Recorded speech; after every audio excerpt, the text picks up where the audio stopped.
मेरे प्यारे देशवासियों, नमस्कार।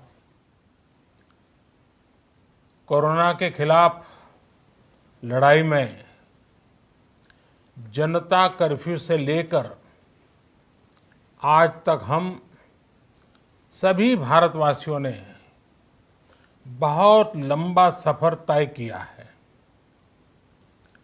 समय के साथ आर्थिक गतिविधियों में भी धीरे धीरे तेजी नजर आ रही है।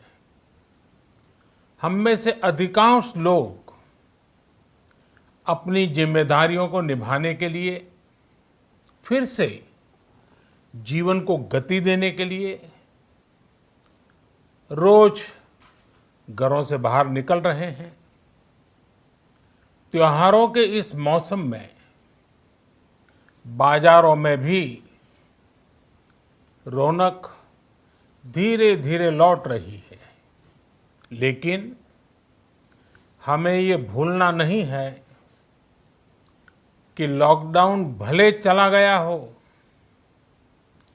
वायरस नहीं गया है।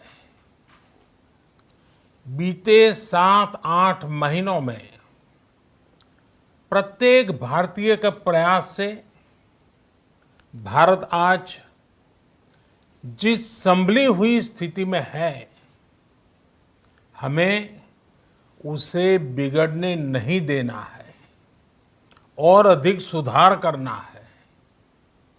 आज देश में रिकवरी रेट अच्छी है, फैटेलिटी रेट कम है। भारत में जहां प्रति 10 लाख जनसंख्या पर करीब 5,500 लोगों को कोरोना हुआ है, वहीं अमेरिका और ब्राजील जैसे देशों में ये आंकड़ा 25,000 के करीब है। भारत में प्रति 10 लाख लोगों में मृत्यु दर 83 है, जबकि अमेरिका, ब्राजील, स्पेन, ब्रिटेन जैसे अनेक देशों में ये आंकड़ा 600 के पार है। दुनिया के साधन संपन्न देशों की तुलना में भारत अपने ज्यादा से ज्यादा नागरिकों का जीवन बचाने में सफल हो रहा है। आज हमारे देश में कोरोना मरीजों के लिए 90 लाख से ज्यादा बेड्स की सुविधा उपलब्ध है। 12,000 क्वारंटाइन सेंटर्स है। कोरोना टेस्टिंग की करीब 2,000 लैब्स काम कर रही है। देश में टेस्ट की संख्या जल्द ही 10 करोड़ के आंकड़े को पार कर जाएगी। कोविड महामारी के खिलाफ लड़ाई में टेस्ट की बढ़ती संख्या हमारी एक बड़ी ताकत रही है। सेवा परमो धर्म के मंत्र पर चलते हुए हमारे डॉक्टर, हमारे नर्सिस, हमारे हेल्थ वर्कर्स, हमारे सुरक्षाकर्मी और भी सेवा के भाव से काम करने वाले लोग इतनी बड़ी आबादी की निस्वार्थ सेवा कर रहे हैं। इन सभी प्रयासों के बीच ये समय लापरवाह होने का नहीं है। ये समय ये मान लेने का नहीं है कि कोरोना चला गया या फिर अब कोरोना से कोई खतरा नहीं है। हाल के दिनों में हम सब ने बहुत सी तस्वीरें, वीडियो देखे हैं जिनमें साफ दिखता है कि कई लोगों ने अब सावधानी बरतना या तो बंद कर दिया है या बहुत ढिलाई ले आए हैं। ये बिल्कुल ठीक नहीं है। अगर आप लापरवाही बरत रहे हैं, बिना मास्क के बाहर निकल रहे हैं, तो आप अपने आप को, अपने परिवार को, अपने परिवार के बच्चों को, बुजुर्गों को उतने ही बड़े संकट में डाल रहे हैं। आप ध्यान रखिए, आज अमेरिका हो या फिर यूरोप के दूसरे देश, इन देशों में कोरोना के मामले कम हो रहे थे, लेकिन अचानक से फिर से बढ़ने लगे हैं और चिंताजनक वृद्धि हो रही है। साथियों, संत कबीरदास जी ने कहा है, पक्की खेती देख के गर्व किया किसान, अजहू जोला बहुत है, अजहू जोला बहुत है, घर आवे तब जान।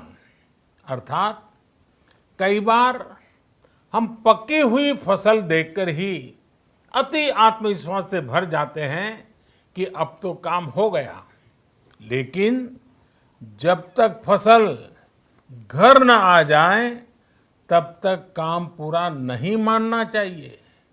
यही कबीरदास जी कह के गए हैं। यानी जब तक सफलता पूरी न मिल जाए, लापरवाही नहीं करनी चाहिए।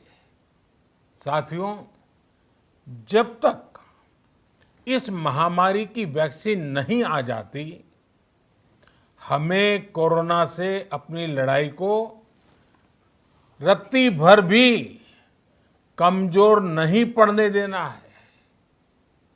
बरसों बाद हम ऐसा होता देख रहे हैं कि मानवता को बचाने के लिए युद्ध स्तर पर पूरी दुनिया में काम हो रहा है।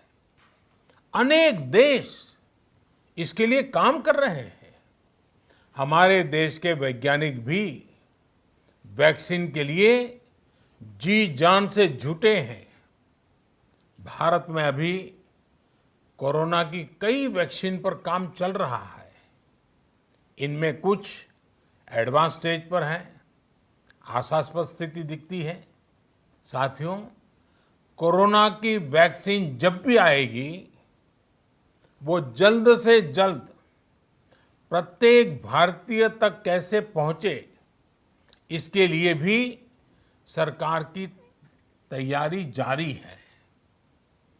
एक एक नागरिक तक वैक्सीन पहुंचे, इसके लिए तेजी से काम हो रहा है। साथियों, रामचरितमानस में बहुत ही शिक्षाप्रद बातें हैं, सीखने जैसी बातें हैं, लेकिन साथ साथ अनेक प्रकार की चेतावनियां भी हैं। जैसे रामचरितमानस में बहुत बड़ी बात कही गई है, रिपु रुज पावक पाप, रिपु रुज पावक पाप, प्रभु अहि गनीय न छोट करी।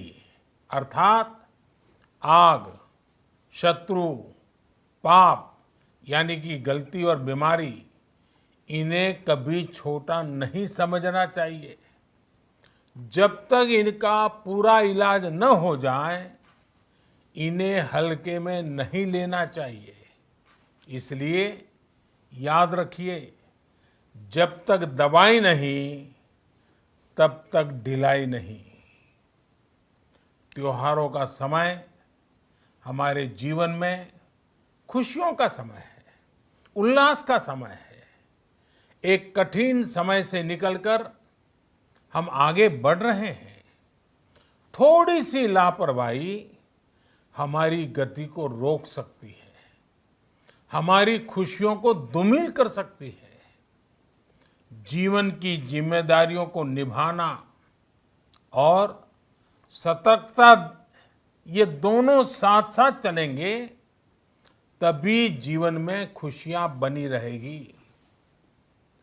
2 गज की दूरी, समय समय पर साबुन से हाथ धुलना और मास्क लगाना, इसका ध्यान रखिए। और मैं आप सबसे करबद्ध प्रार्थना करता हूं, आपको मैं सुरक्षित देखना चाहता हूं, आपके परिवार को सुखी देना चाहता हूं। ये त्योहार आपके जीवन में उत्साह और उमंग भरे, ऐसा वातावरण चाहता हूं। और इसलिए मैं बार बार हर देशवासी से आग्रह करता हूं। मैं आज अपने मीडिया के साथियों से भी, सोशल मीडिया में जो सक्रिय हैं उन लोगों से भी बड़े आग्रह से कहना चाहता हूं कि आप जागरूकता लाने के लिए, इन नियमों का पालन करने के लिए जितना जन जागरण अभियान करेंगे, ये आपकी तरफ से देश की बहुत बड़ी सेवा होगी। आप जरूर हमें साथ दीजिए, देश के कोटि कोटि जनों को साथ दीजिए। मेरे प्यारे देशवासियों, स्वस्थ रहिए, तेज गति से आगे बढ़िए और हम सब मिलकर के देश को भी आगे बढ़ाएं। इन्हीं शुभकामनाओं के साथ नवरात्र, दशहरा, ईद, दीपावली, छठ पूजा, गुरु नानक जयंती समेत सभी त्योहारों की सभी देशवासियों को एक बार फिर से बहुत बहुत बधाई देता हूं। धन्यवाद।